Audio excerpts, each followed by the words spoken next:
If we're really going to understand the foundations of democracy, we need to transcend our tendency to think about democracy just as majority rule, right? Just as voting. We need to get beyond the thought that you've done enough as a democratic citizen because you went out and voted, because you aggregated your preferences about outcomes with those of your fellow citizens. We need to begin to think, as the Athenians, I think, learned to think, about how democracy can be a system for organizing knowledge, for bringing together the extraordinarily rich resources that exist in a diverse society, because this is also a story about diversity. If we all know the same thing, if we all have the same thing in our heads, this aggregation story is of no value.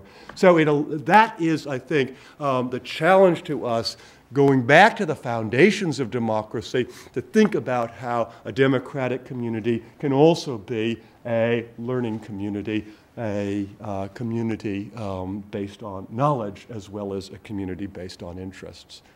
And I sometimes like to ask my students, this is a good way to think about this, which right is more important, as a way of kind of illustrating the significance of these two institutions. Which right is more important, the right to vote or the right, and notice how I phrase this, the right to serve on a jury? Not the right to be tried by a jury, but the right to serve on a jury.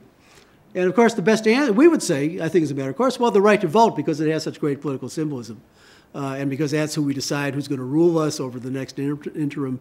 That the right to vote is really, the suffrage is really the right that really matters, and the full mark of political recognition. But I think you could actually make a much stronger case and on powerfully democratic criteria.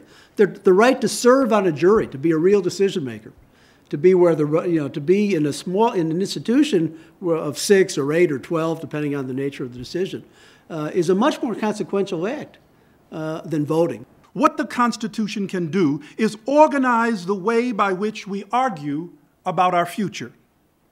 All of its elaborate machinery are designed to force us into a conversation, a deliberative democracy, in which all citizens are required to engage in a process of testing their ideas against an external reality, persuading others of their point of view, and building shifting alliances of consent.